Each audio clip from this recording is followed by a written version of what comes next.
On a regardé le jeu quasiment comme un bébé qu'on surveille, on regarde son cœur, on mesure, on a peur pour lui aussi.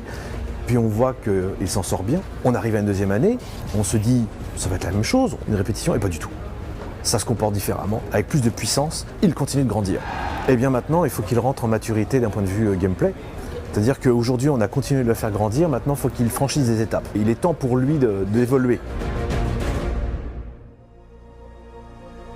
Year 2 has been very special for us. We've been dedicating so much amount of time and energy in building Operation Health. Health has been the core focus of Year 2, reworking fundamentals of the game and infrastructure. Coming out of Year 2 and looking at Year 3 now, we're having a sort of serenity and maturity, because now we feel the game is on a much more solid foundations. So I think what we're going to be seeing in terms of content, in terms of experience of the game is going to be more solid moving forward. So I'm excited for Year 3. With this new year, we're keeping and building on the same formula we've been having in the past. That's 4 operations and 8 operators. But there's a twist. We're changing the formula, introducing Outbreak, a co-op event that's going to start this year, and I can't wait to have you guys play it. Sur toute l'année 3 d'opérateur, on va faire en sorte que chaque saison qui arrive, des mécaniques soient des mécaniques qu'on n'en avait pas avant. Je voudrais aussi maintenant avoir les capacités spéciales, capable de buffer les unités avec du commandement, d'agir psychologiquement, d'être entraîné physiquement pour tenir tel assaut, etc. C'est un nouveau layer que je veux développer pour le jeu. Vous aviez l'habitude de réfléchir dans Siege, vous allez vraiment réfléchir cette fois. Pick-et-Ban, en fait, son pouvoir principal, ce qu'on demande à ce mode, c'est d'augmenter le pouvoir de réflexion et de création des joueurs et de sortir les joueurs du confort pour être tactique. C'est avant tout en fait une feature d'émancipation pour les joueurs. Je pense que c'est donner aux joueurs justement le contrôle de la méta. Si effectivement ils ont un problème avec un opérateur particulier, ils peuvent décider de le bannir dans ce match et donc de ne pas jouer avec. Et c'est en ça que je trouve que c'est finir un petit peu l'œuvre de Siege, qui est un jeu dont la créativité est mise dans les mains des joueurs. Pour le jeu, en tout cas, s'il arrive à un état de maturité, ça veut dire qu'il ne peut plus faire les choses comme avant. On va devoir adresser les maps. Le map buff, en fait, c'est toutes les saisons, on va être capable de faire des modifications légères sur les maps, enlever une porte, rajouter un mur, etc. Donc améliorer la méta pour que les game modes soient de plus en plus viables. Et le tout dans un objectif très compétitif. Pour le map rework, c'est un travail beaucoup plus conséquent. On refait à 100% la map. On prend par exemple un thème et imaginez demain, elle revient avec un nouveau level design et elle revient aussi avec une passe d'artwork.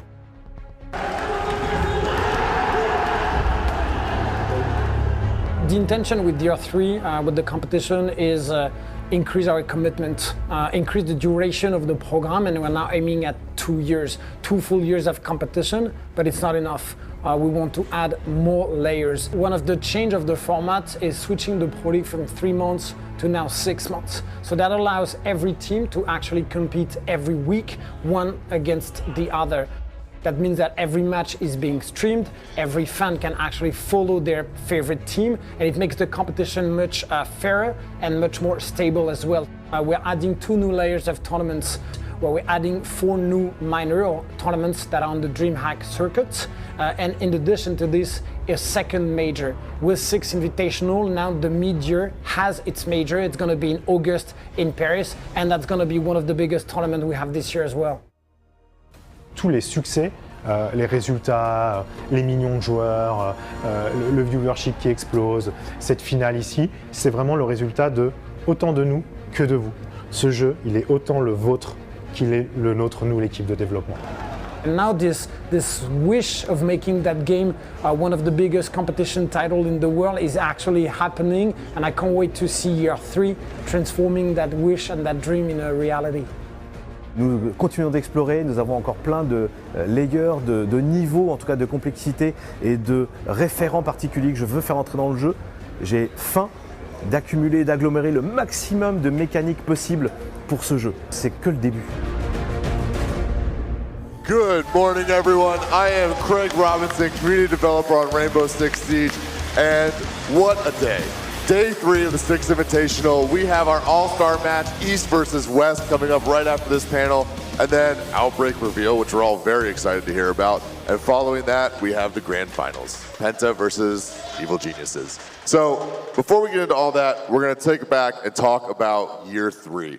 I'm joined by Alex, our brand director, Leroy, our game director, and Seb, our map production manager. So, Alex, real quick, let's talk about what year 2 meant to the game. Absolutely, we are at the 6th Invitational, so that is the moment we're like closing a year. We just finished the 2nd year of Rainbow Six, and what a year. Obviously, we've introduced 4 seasons, 8 operators, and you know, like since we've been building from the past. But it's been a special year because we had to do like major rework on the fundamentals of the game, and that was the intent with Operation Health. Absolutely. But before we get into Operation Health and we start talking about the tech side of things, what are we looking at in terms of the growth of the game in year 2? It's extremely important that everyone that is a player, a talent, us dev team, to look at the sort of journey that the game has made ever since we launched. We do have a graph, I believe, that should show up on the screen that shows how much that game has been growing over the past 2 years. This shows the activity that every day people connecting and people playing the game. Over the course of the past 2 years, we've more than times 8 the number of players that are now. It's ever growing, consistently improving and growing. So it's a cool testament of how the community is engaged and how much the work that has been put in by the dev is actually making the game better. Absolutely, and our player base we continue to see new milestones and break records for our game, and it's always so exciting to come in on Monday morning and see just how many people are engaging with our game every day. But let's talk about the future of Rainbow Six and kind of what your vision is for that. We've communicated already a couple of times about how the vision of the game is to bring it to 100 operators. Today we have 36 operators. Year 3 will bring 8 new operators, but 100, that number is not only a symbol, but it's a testament of the longevity that we want to put in the game. Again, we're claiming extremely loud here, there is no sequel plan, and we're here for the next 10 years, so expect more Rainbow Six in your life for quite some time. Absolutely. Now, that's going to have a lot of work on Leroy's shoulders as our game director. And we're going to talk about what your team's doing to manage 100 operators moving forward in a little bit.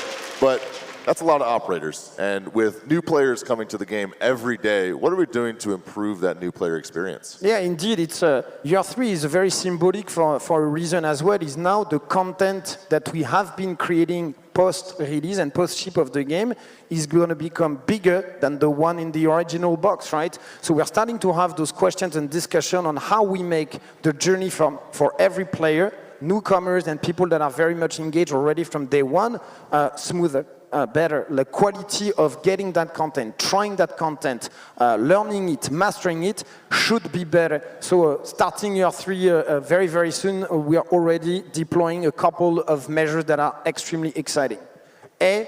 All of the past, present, and future attachments are now 100% unlocked for all operators.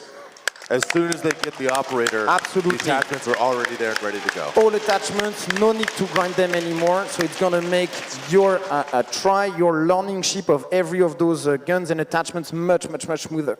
And then what do we have for operators?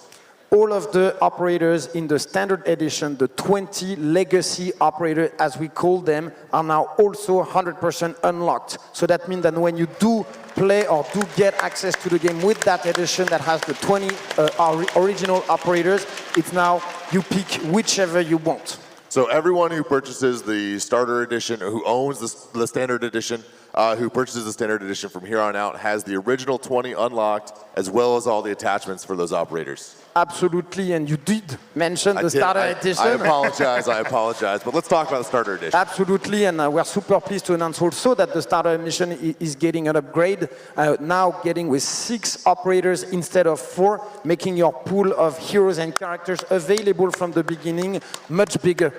Fantastic. So you mentioned earlier the tech improvements that our team has worked on in year 2. Let's take a look at that. Absolutely. And Operation Health, right? This was the 2nd season during that year, and what a season! What a literally an operation that we did.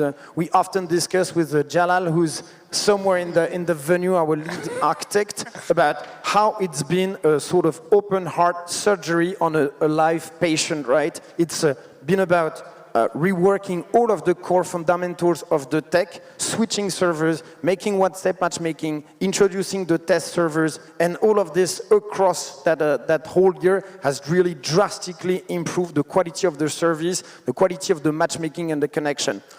So Operation Health was a huge milestone in year 2 and really set us up for the future of Rainbow Six. Let's talk about what we saw from a data side as far as improvements for Operation Health. Yeah, there's tons of improvement and metrics that we've been tracking, obviously, from your time to matchmake, etc. But one of them is particularly interesting is the different icons of your connectivity that we track in-game.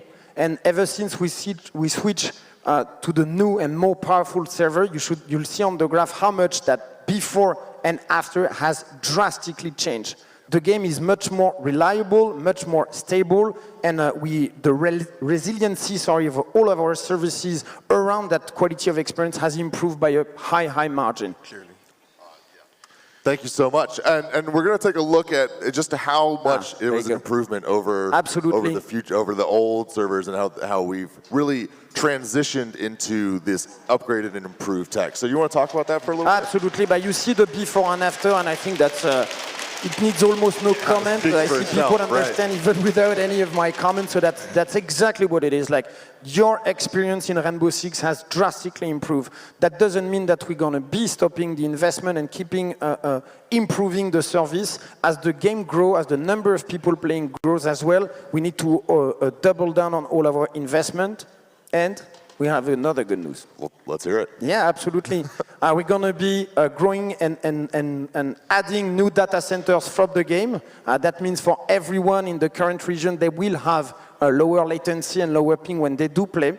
And I'm super pleased to announce that we are opening with the Microsoft Azure 2 new data centers, one in South Africa and one in south of France that will be covering the south of Europe. So those are 2 regions that were previously having, I'd say, a lesser of an experience, and now like those 2 regions are going to be benefiting from a much better experience. So 2 new regions plus other data centers will be opening in existing regions as well. Overall, expect ping to be at a much better state in the coming year. So beyond just the technical improvements that we worked on throughout Operation Health, we're adding more servers to lower latency around the globe for our growing player base. Absolutely. Again, that investment that we started with Operation Health will continue. You will not see it now because there's not going to be an Operation Health 2, obviously. But under the hood, we keep on investing. Fantastic. Now, let's move on to year 3 and kind of what we have in store for our players that's in the coming years. Absolutely. The roadmap is one that we already sort of communicated, and you guys see the 4 season and 8 operators, a sort of a classic formula and the ingredients that we've been having over the past 2 years already. So we're keeping this. We've seen how much new seasons and new content every 3 months is making people exciting, people coming back and overall growing the number of players. So we're keeping this. 4 seasons, 8 operators will be traveling, as you see, in Italy as well. We're having operators from the Delta Force as well as England again, and then Morocco, a special nudge to Jalal. We're going to get in the 4th season there. But this year 3 has also major changes. We mentioned a certain level of maturity when it comes to the game. Maturity in the content, game design, and Leroy is going to be covering an aspect with pick and ban that I think is really the next step in how we play the game. And obviously map buff and rework with Sébastien that is also extremely exciting. And we start the year with a bang. Outbreak, that co-op event available for 4 weeks is our, I'd say, way to say thank you guys. Thank you community and players for being with us and holding with us that whole year. Hope you enjoy that sort of disruptive and rock and roll experience with the zombies and aliens. And we're going to have the reveal for Outbreak following the All-Star match coming up right after this. You are not going to want to miss it. It is really changing how Rainbow Six is. Oh, yeah. Now, you mentioned Leroy and Seb. Both of you have major changes coming to both how your teams work and the things that you're putting in the game. Let's start with you, Leroy. We're here at the Six Invitational, Six Invitational 2, in Montreal on Rainbow Six Siege. What does that mean to you? people don't know that, but before I even start, to think about working in the video game industry, I used to be like a 1A pro player on Rainbow Six Raven Shield. So with my best friend, we took our computer, our big CRT screen, put that in the truck of our car and traveling all around France in small LAN events. And at that time, Rainbow Six Raven Shield was not, quite a esport games, and no big organization were interested at all, so it was quite difficult. And being there like more than 10 years after, with all those people coming from all around the world, like the best player in this insane venue, competing with big organization, it's the things to me, like it's really like realizing a dream through them. Absolutely, and it's...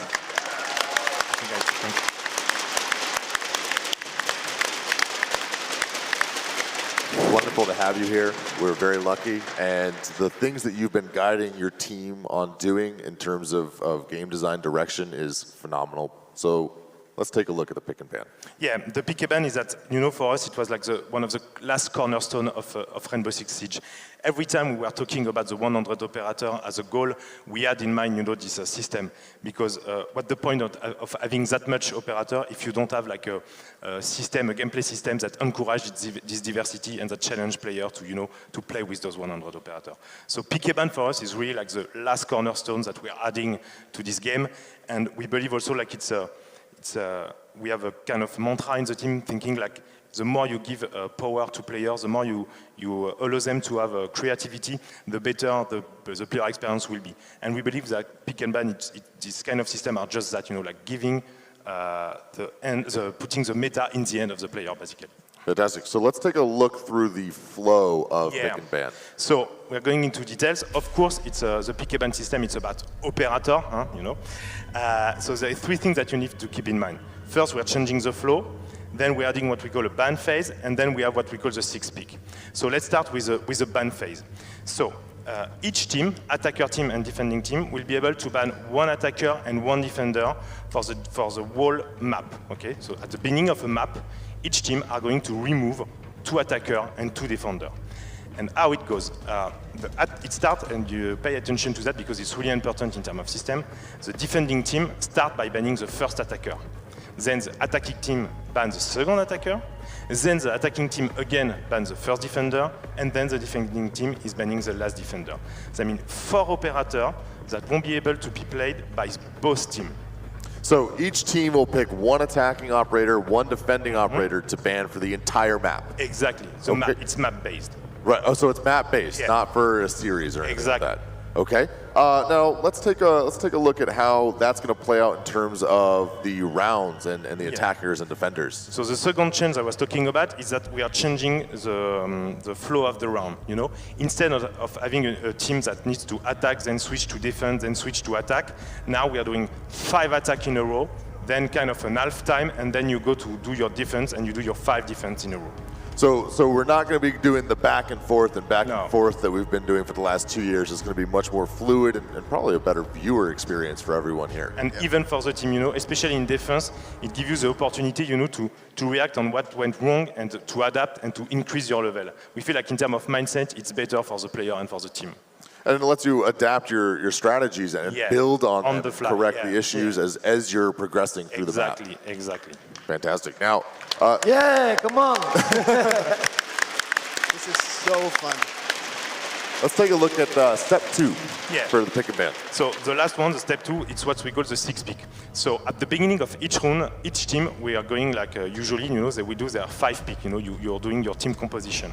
But we're adding a twist that we call the reveal phase. That means when each team has selected their 5 operator, now we display those compositions to each other. Meaning, like as a defending team, I will see the 5-pick of the attacking team. And now, as an attacking team, I will see the 5-pick of the defending team, even before I start the round, even before the preparation phase. And the twist with that is that we added what we call the 6-pick, an opportunity for each team to repick one of the operator, one of their 5 operator to another one, from the pool. And this pick is hidden. The opposing team doesn't know, like, did you change? Did you change for who? They don't know. And add to kind of the mind game, So what does this mean for the intel gathering during the preparation phase? But that's the thing, is that we still have like some high value of joining and trying to scout like the team composition, especially on attack. Because now, if I saw Valkyrie during the reveal screen, I don't know if they repicked it. So if I saw the Valkyrie during the preparation phase, I have a valuable information of, okay, so Valkyrie is here, so she's not the 6th pick. So maybe there is another operator that I should look for or be aware, or be afraid of. So this is going to have a huge impact on the meta, and like you said, putting the meta back in the players' hands. Where can we expect to see this implemented? So that's the thing, is that we're super proud to announce that the pick and ban will be released for the season 2 and for Pro League only. This will become the new format of the competition. And it's because in the way it is designed right now, it really speaks to team and strategy level. You see what I mean? Like we believe that it's a powerful tool that will empower, for example, coach and teams that have strategy to create like their own, their own meta and their own roster. Yeah. So they're going to have to adapt and make changes on the fly, Exactly. and they're not going to be able to really predict what they're going to be facing, Exactly. what they're going to have to deal with. It's really interesting. I'm looking forward to it. What else has your team been working on?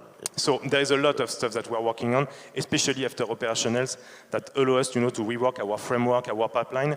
So for example, I can already tell you that in season 2, expect to see a new standard gadget that will check the meta. Expect to see like a rework of our observation tool system. We are going to rework also the diffuser. We have something that is super exciting, especially for Pro League.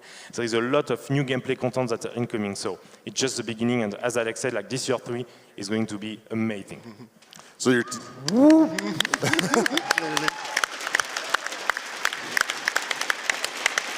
So your team's been working really hard throughout year 2. They're going to continue to work hard in year 3 to really shake up the meta and make sure that Rainbow Six is ready, here to stay.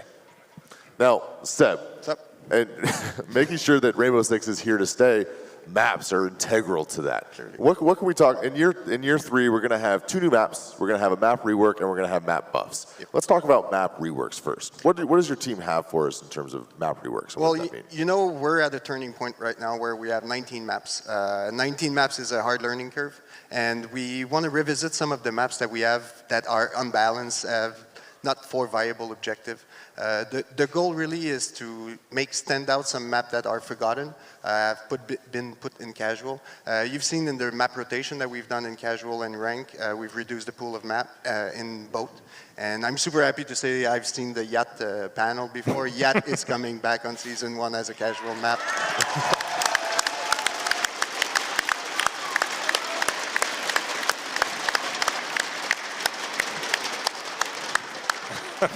So let's go into a little more detail about specifically what map reworks are and how that's going to impact our players. Yes. Map rework is a redesign from top to bottom.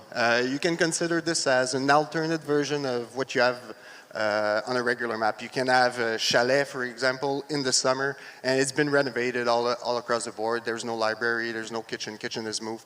The goal is really to revisit level design and art direction in every point we have. You still have the essence of the map, although we want to rebalance all 4 objectives. The goal is really we now design with the Plan Bomb as a core game mode. So having, for example, House, which we first developed with the rescue hostage intention, it got harder when we decided to place 2 bombs, and especially harder when you want 4 bomb location. So we decided to design every single map. So expect maps to get a bit bigger. House can sadly not be a competitive map because of that value. But the goal is really get them bigger, address major flaw issue, and revisit level design, level art. So you're taking what your team has been learning throughout the past 2 years of Rainbow Six and applying it to making adjustments to existing maps that the game is really well known for, Hereford's specifically. So what can we talk about in terms of art direction? For art direction? And like the fantasy that we have for these new maps. Well, I think first we missed one point. Hereford is officially the season 3 map rework. This is the first intention that we have. This is our daily dev map. This was the first competition map that we've had. We've been playing that map for 10 months in Grey Block. We didn't have art. We had no destruction intention on props. So it was obvious for us that the choice that Hereford is the core map of R6 when we started, and we needed to rework that map. We have so much data on it. We know the map from top to bottom, and it was obvious with the season rhythm. We needed a strong map to redesign it up for. Absolutely, and like you had mentioned earlier, you guys are taking all these level design learnings and applying them to these reworks, but like, I was out of turn. Let's talk about the art direction on it. So what are we looking at in terms of the updated, the new facelift for Hereford? Yes, Hereford, we're going back 30 years before, so it's the SAS Center. We want to revisit this map with, there won't be any chopper on the side. We really want to address like issues that we had with callouts, so color code, destruction readability, so whether it's Kevlar, which is really ambiguous as a material, we're more going with bricks, wood, concrete, something that's rough and clear visibility. So we're taking it back a few years to what it looked like 30 years ago, brick, concrete, wood, and so it's going to be much easier to tell which walls and building parts are destructible. Especially on bullet penetration itself. Like for props, wood is clear, Kevlar not. Makes sense. So let's talk about the level design and the learnings that you've had and how you're applying those specifically to Hereford Base. For Hereford specifically, there was one major issue, the pick rate. The basement is the first pick rate, and we want to make sure that there's 4 viable bomb locations. It's super important for us because otherwise people have the reflex of just only choosing that, and it makes obvious rounds. So we concentrated on making sure there's 4 bomb sites, adding staircase because there was lots of issue. We want to prevent also having a bomb location right next to a window. We want to make sure that the gameplay is focusing inside the building and less on the outside. Having small buildings often result in the outside-inside firefight. So we really want to let the players progress, the attackers progress inside the building. So for some of our viewers who might not be quite as familiar with high-level play and why that would be important, why is it so integral to have these bomb sites move more towards the inside and not right next to a window? Well, it's progression. You want to plan your strategy. You want to plan your strategy. You want to make sure that when you get into position, you have the advantage. So you need a good rhythm to get in there. And once you're in there, everything can happen. So like we want to give the chance as well for the attackers and defenders to either roam or place themselves properly for a proper attack. So again, giving more options to our players kind of goes hand in hand with pick and ban. For sure. We're putting everything in the players' hands in the future of Rainbow Six. Yep. Okay, so let's talk about the map buffs that we mentioned earlier. What is your team working on in terms of map buffs, and what does that mean? Well, this is something that hasn't been announced. I'm super proud of it. This means we've, as map production, by the way, map production, all the love, you guys are awesome, shipping every 3 months. Map buff is the proof of maturity on our team. We got to a point where revisiting map as rework is too much of a work, so we decide to surgically study the data that we have and adjust layouts. We can add walls, we can balance destruction, we can add 4 viable objectives, but the goal is really to micro-surgically tweak the layout so it feels balanced, has more progression also. So we're making really minor changes, like small adjustments, very surgical, very precise, adding a wall here, taking a wall away there, things like that, to improve the player flow on these maps and how the balancing of the overall map works. Exactly, yep. Okay, do you want to talk about the first map buff that we have coming up? Yes, I'm super proud. Clubhouse will be the first map buff. This is huge for us. There you go. There you go. Seems like the crowd's pretty happy about that one. Well, people know the map. It has major flaw, not major flaw, it has some flaws. This is it. It's super hard to concentrate right now. So what we've been doing is addressing some issues that we had with the upper stairs. So the bedroom and cash room. I'll give him a second to just watch it. Yeah, okay, cool. Let it sink in, let it sink in. All right, so let's take a look at what everybody just saw and kind of break it down and why those changes were important. Yes, there was an issue with the bedroom and the cash room. We decided to fill that up with a room to make sure that there's no the defenders are not compromising their old team whenever they go and try to flank them from the bedroom side. So it gives lots of depth in the strategy and in the gameplay. So this was the first major modification that we've done. Second is the bar section. Bar section had 2 bomb locations there. It was really open. We decided to sectorize it, so now there's a new flow in the bar. There's new destruction. There's new walls. We created a bathroom. Imagine that it's been renovated, and we pimped it up. Okay. So what does this mean for players who are moving through these maps and trying to take these objectives and attack and defend and everything like that? Well, one of the major modifications in those in this map buff is the stairwell that goes all the way down to the arsenal. There was a huge choke point from the garage and the arsenal, and often it becomes a bottleneck. So we decided to have the stairs that comes from the dog spawn. It totally changed the flow of the objective. It feels more equal to the rest of it. And we've been testing those changes for quite a while now, and super confident that this will bring the meta higher on this map. Clearly. So these map buffs are integral to making these minor changes to maps to remove choke points and open up more viability for different objectives, yep. and really just improve the overall experience for both attackers and defenders on these maps. When can we maybe expect Clubhouse to come into the game, these changes? Well, the first map buff that we're going to ship is on Season 2. The target is to ship 1, whether it's small, whether it's medium. We want to ship 1 every season. That's our target. Obviously, we're going to ship when it's ready. This is what happened with Pick and Ban. This is what happened with the map buff. We waited long enough to be sure that we're not shipping shit. I'll say shit. We're shipping strong content. This is the goal. So we've kind of had a mentality shift on the development team to ensure that when we're ready to ship something, we ship it when it's ready. Exactly. We make sure it has enough time to kind of marinate and get ready to go. All right, fantastic. So let's kind of take a recap real quick. And so for the map rework, we're ensuring that it's more competitive than it was when it first launched. We're improving. We're making like overall changes, huge changes, sweeping changes to these maps with both level design and a new art direction.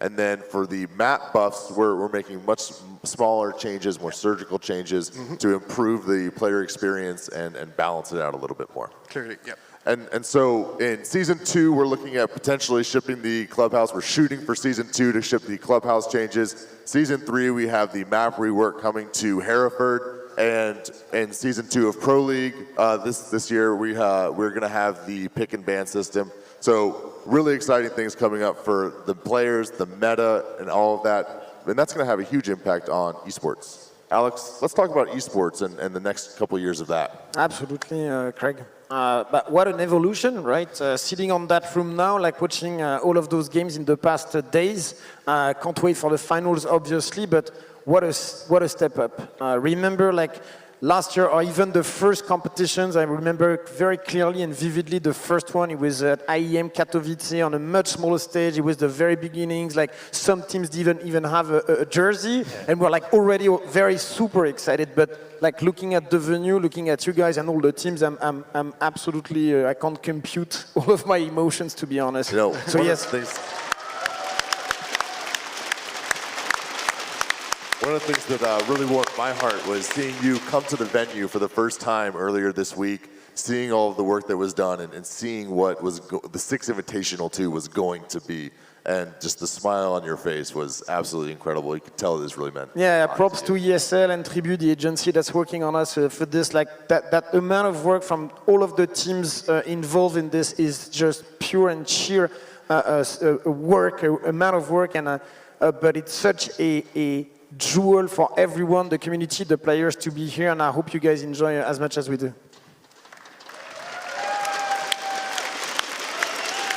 So let's talk real quick about the next couple of years specifically for esports in Rainbow Six Siege. We have that asset that showed that we have a lot of things coming, a lot of new changes. Let's kind of break that down from the top down. Indeed, the biggest change before we go into the breakdown, that's our commitment as 2+ years of competition. We're saying like we are here to stay, 100 operators, a long life cycle for that game, and that's exactly that commitment that we're also bringing to the competition at all levels of competition. Why is that important? Because when you do think about aspiring teams, talents, hosts, players, coaches, etc., you need to give visibility, stability, that the game and the ecosystem is a viable choice as a career. It's for those players, again, those coaches and those teams, they need to be able to project themselves in the long term, making their investments absolutely interesting and viable. I think this is why we're starting to see big organizations now also joining. Current organization like sort of getting stronger and building themselves tougher. Stability on those teams is becoming more and more important. So the commitment to the long term is an absolute necessity. So that's why we do a 2+ year of competition program. So not only is Rainbow Six here to stay for the foreseeable future, but so are Rainbow Six Esports. Absolutely. And in addition to that commitment of 2+ years, there's the different layers of competition that we're bringing. We used to have like 2 to 3 layers maximum, like Pro League and pretty much Go 4, which has the grassroots program. And now, if you do look back at the graph that we showed, you do see that how many layers are now in the Pro League, from grassroots again to top. So what do we have right at the top of the Pro League? Obviously, we're here at the Six Invitational. We have that. What do we have coming in the years to come? The big change on the Pro League, it's going to be about the switch from the format from 3 months to 6 months. That changes a lot of how we broadcast and how those teams are playing. We used to have a format of competition that was much more limited, meaning that all the teams could not play against each other. Switching to 6 months, that allows every team on each region to play against each other 2 times and have the best and fair competition. And it's the league system that is back versus the tournament system that we had in the past. So I think we are going to see, after 6 months of league, the best of the teams of each region invited in the Pro League finals. And all of these matches are going to be live streamed as well. Absolutely, yeah. So we have every team playing every other team in the Pro League during their 6-month season, and everybody who's a fan of every team is going to be able to watch every single match. Absolutely, because your favorite team is going to be playing every week against a new opponent. So that means that if you do want to follow your team, you know they're going to be playing that week. So tune in and have fun. All right, and what do we have coming for LANs? That's one of the feedback that we're starting to trying to address as much as possible. The introduction of the minors that are going to be happening in the DreamHack circuit, 4 DreamHack a year, is absolutely critical for us. It's adding new moment, new competition, new lands where your favorite teams and aspiring teams can actually join the competition. So with more lands, that's also more moments where the fans and the players can actually play. Do you have anything else you want to share about Rainbow Six Esports? I think it's pretty much the big and important thing of it, but Pro League is going to be changing with pick and ban. Yes. Leroy mentioned it. Season 2, so that's around June, will start with the new game flow that both for viewership and players, pro players, is going to be an absolute game changer. So I can't wait for you guys to see it. Absolutely. Now, before we end this panel, what do you guys think about, we got Evil Geniuses versus Penta for the World Championship? Who are your favorites to win? I'll go EG. EG? I'll go EG too. EG? Penta. Penta? Yeah. So we got 2 for Evil Geniuses, 1 for Penta. We have the All-Star match, East versus West, coming up right after this panel. Then we have the Outbreak reveal following that, and then the World Championship. Don't go anywhere.